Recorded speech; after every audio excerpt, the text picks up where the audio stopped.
Hello and welcome to My Secret Math Tutor. For this video we're going to work on solving direct variation problems. Now remember that in a direct variation we have a variable that is a constant multiple of the other one. So their formula looks something like this.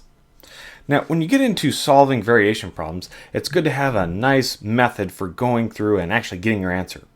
So here's the way we'll actually go and approach this direct variation problem. First, it's good to recognize what type of variation is being used and just go ahead and write down that formula. So for all of my examples, we'll start with the direct variation formula. Then we'll use a little bit of information from the problem to go ahead and write down the solve for the constant k. Once we have that constant, we'll be able to go back to the original formula and solve for some new information and essentially just solve the rest of it. Okay? So I'll carefully try and mark out these three steps as we go through the problems. But they'll be able to help us really solve it and get through in no time. All right, so let's look at our first direct variation problem. This one says r varies directly with t. So if r equals 50 when t equals 2, find r when t equals 4. Okay, so there's a lot of information in there, but let's just first start off with that formula. So r varies directly with t. So my formula would look something like this.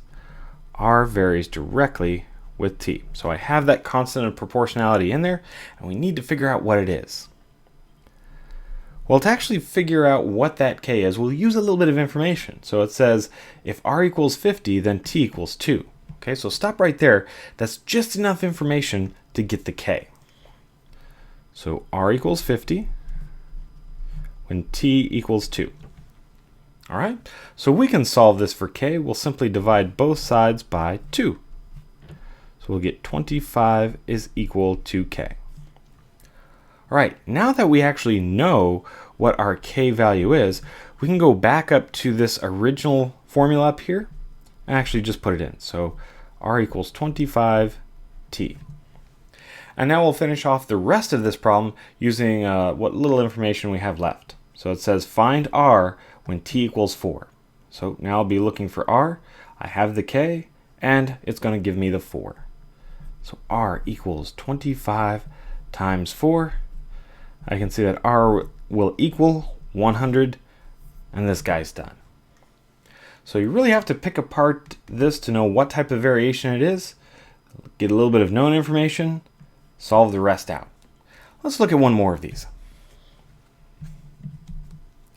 This one says q varies directly with the square root of w. If q equals 30 when w equals 9, then find q when w equals 4. Okay, so this is a very similar problem, direct variation.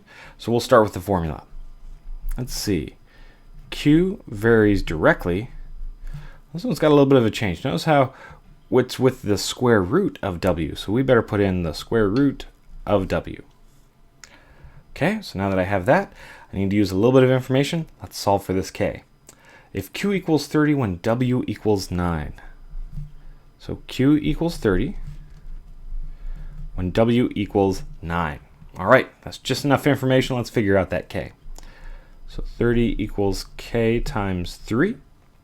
Divide both sides by 3. And I see that k is equal to 10. Okay, so we know what the k is. On to step 3 where we can use that k and figure out the rest of the problem. All right. So now find q when w equals 4. So let's go ahead and put in the 4 for w. And it looks like q will equal 20. And then that one is done. All right. Now, in some type of variation problems, they don't necessarily come out and just tell you the type of variation being used. For my last example, notice how we really have to kind of carefully read the problem to see what type of variation it is. That will give us clues that it's actually a direct variation, and how we really do go through the same steps after that. All right, this one's more of a word problem. So it says the maintenance bill for a shopping mall with 22,000 square feet is $44,000. What is the bill for a store that only has 2,900 square feet? Okay, so nowhere in here does it say that this is a direct variation. So what's my clue here? Well, think about it this way. If I have a very large store, I should get a very large maintenance bill, okay? But if I have a very small store, then I have a very small maintenance bill. So what I can tell is that the relationship between these two variables, say my bill and the size of my store, they're moving in the same direction. If I have more square footage, I'm going to get a larger bill. If I have a smaller square footage, I'm going to have a smaller bill. So definitely a direct variation. So let's go ahead and start off with setting up that formula. So our bill is directly proportional to the square footage of our store. All right, so let's see. Do we know anything about our store that we're working with? Well, we do know information about the entire shopping mall, okay? So we have its entire square footage and we have its entire bill. So let's start off with 44,000 equals K times 220,000. All right, so we have just enough. We can divide both sides by this 220,000.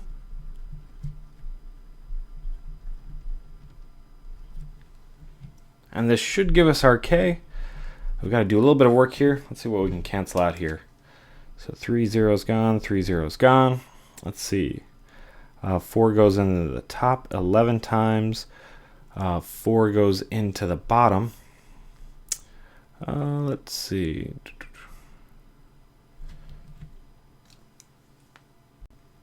Looks like 55 times. So go ahead and write that. So K equals 11 over 55. And actually both of those are divisible by 11. So 11 goes in the top once and into the bottom twice. 5 times. So 1/5 is equal to K.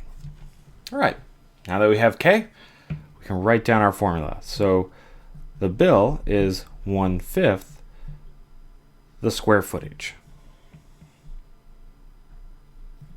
All right, time to finish off the rest of this problem. So what is the bill for a store that has only 2,900 square feet? So we need to solve what the bill is. The square footage, 2,900. All right, 1/5 of that, not too bad. 580. So now we know its bill. And again, the reason why we know this is a direct variation is just really from looking at the situation and figuring out what those variables are doing. All right.